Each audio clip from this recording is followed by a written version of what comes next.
Hi, everybody.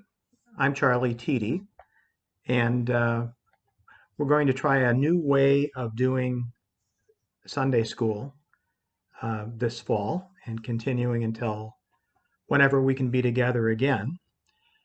Hopefully, some of you that are watching this are people that I got to know last fall and winter before the pandemic occurred.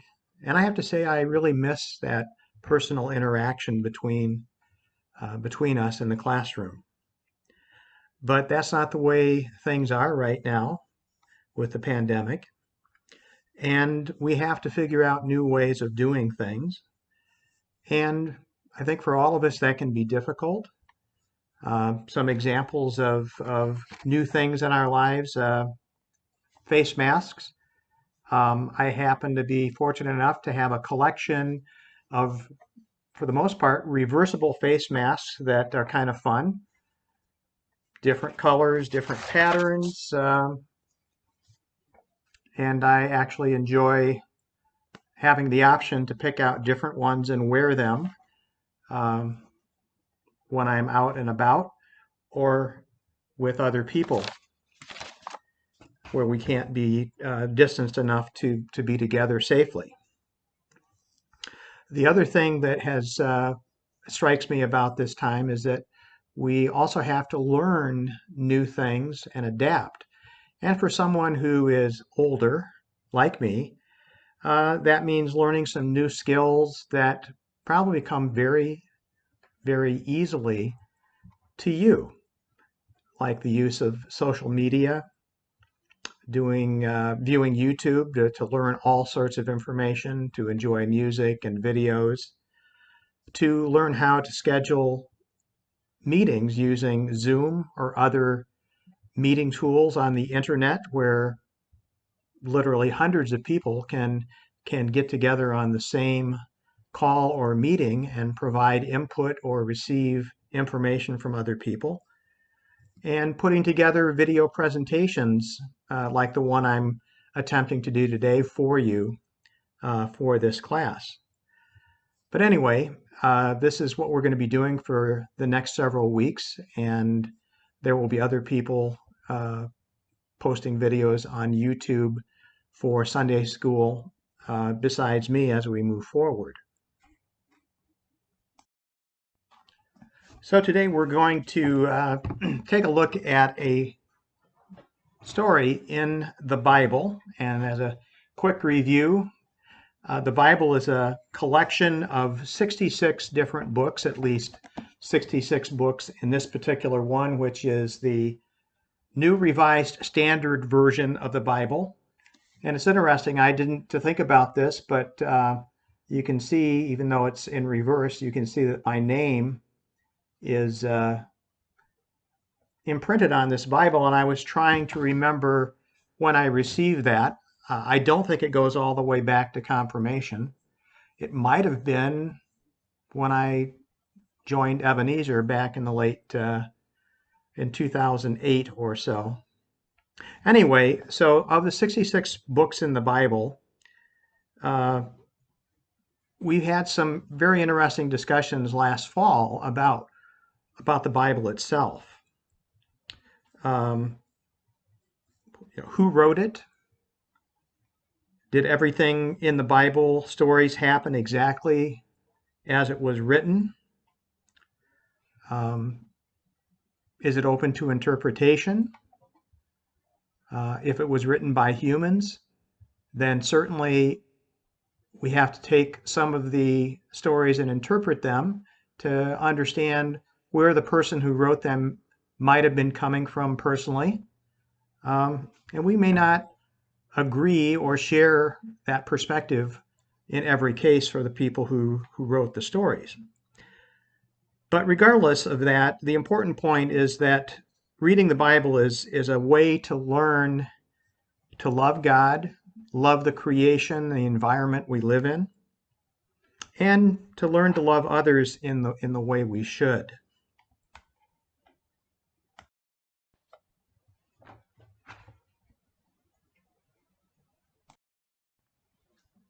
So the story we're going to talk about today from the Bible is from the very first book in the Bible, which is the book of Genesis. By the way, the Bible is divided into two sections, Old Testament and New, and Genesis is the first book in the entire Bible and also the first book in the Old Testament. And this story is set in a place called the Garden of Eden, which is really a paradise that existed immediately after God or the Creator created the world as we know it. And the story involves God and the original humans, who are Adam and Eve, and then a serpent or snake. And the basic story is this. God allowed Adam and Eve to live in the Garden of Eden. All of their needs were taken care of. They had to do very little work. They just needed to obey some rules. The most important rule was that God told them, you are not allowed to eat the fruit from this particular tree. And that tree was known as the tree of good and evil. So that was the rule. And so they went about their lives and were very happy. But one day, as Eve was walking through the garden, a serpent or snake came alongside of her and started talking to her. And in the Bible, the snake usually represents the devil or something bad. It's the voice of the wrong side of God. And the snake started saying to Eve, planted the seed in her mind, well, why do you think God doesn't want you to eat the fruit from that tree? That fruit must be pretty good. God is saving it for himself. And Eve didn't originally want to listen to that, but the serpent, the snake, was very persuasive and continued telling her, you really need to find out for yourself and try some of that fruit. So she talked to Adam after her encounter with the snake and told him the same thing. Why is God saying we can't eat that fruit? It must be really good. We got to find out what that's about. So let's eat some of the fruit from that tree. And they did.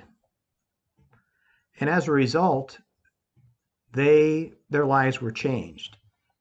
They started seeing things that and experiencing things that they hadn't before. They suddenly noticed that, hey, we're naked. We don't have any clothes. Now that's kind of a funny way to convey the story, but before that, they had no idea that was just the way things were. And for some reason, when they realized they were naked, that was embarrassing to them. So they had to start changing their lives. And not only that, but because they disobeyed that rule, God took some steps with them that basically said, you're no longer going to be able to live in the Garden of Eden. And you're not going to have everything provided to you. And you're going to have to learn to work and probably work very hard to provide for your own needs, because in disobeying my rule, you don't deserve to live in a Garden of Eden anymore. Now, God forgave them and still loved them.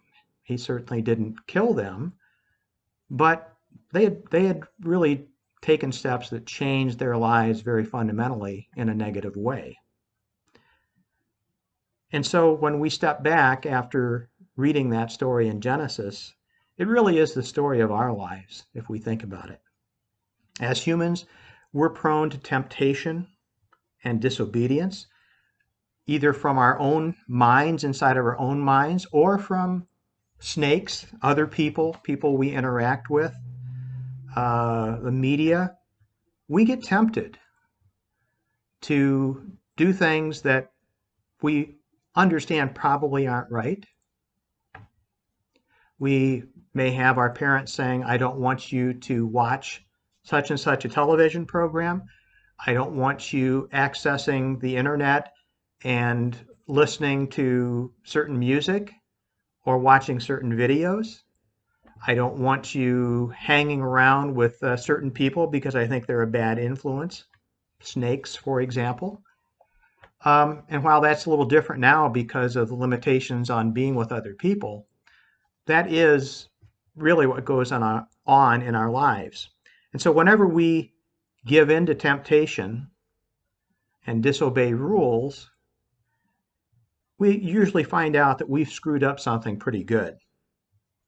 That we had things pretty good, but in doing this, we affected a relationship, perhaps with our parents, or we affected a relationship with one of our friends or a group negatively. So I think the what we need to think about this week a little bit is who are or what are the snakes, serpents that are in our lives, whispering in our ears to do things that we really shouldn't do. And when that's going on, how can we listen to God's voice instead of the snake's voice? It's very difficult. And how can we help others do the same? And I think the answer to a lot of these is that we have to do the best we can. And when we mess up, we have to start over again, knowing that God forgives us and still loves us, probably just like our parents do. But we just need to work harder and try to do the right thing as we move forward. And we can also influence other people in a positive way by showing God's love in all the ways that we can, which is a phrase that many of you have heard over the years from both Reverend Roger and Reverend Lori. So anyway, this week's story is about what we do to listen to God's voice, the voice of what is right and true, versus the voice of temptation and disobedience. Before we finish today, I wanted to share with you some things that I observed this week, and I'd like you to think about those in your lives. First of all, God sighting. So my God sighting in the last week or so was the beautiful weather, almost fall-like weather, sunny, not too hot, just beautiful that we had last weekend, the previous weekend. The low was really right after that weekend, experiencing kind of a cold spell, and we had all the windows in our house open. And on Tuesday morning, I was about ready to turn the heat on because I was not used to colder weather. But that's not a horrible thing if that's the worst thing I experienced last week.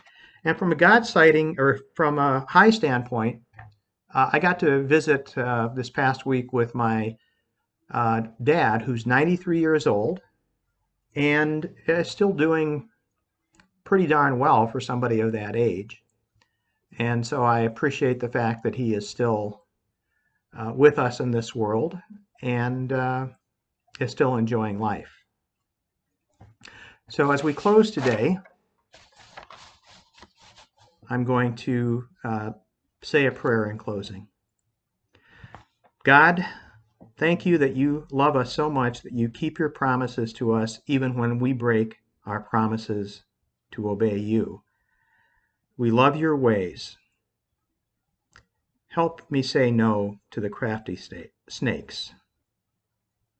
We know we'll mess up sometimes, but help us say no to the crafty snakes and try to do better in the future. Thank you that you will forgive us and that you will always keep on loving us. Amen.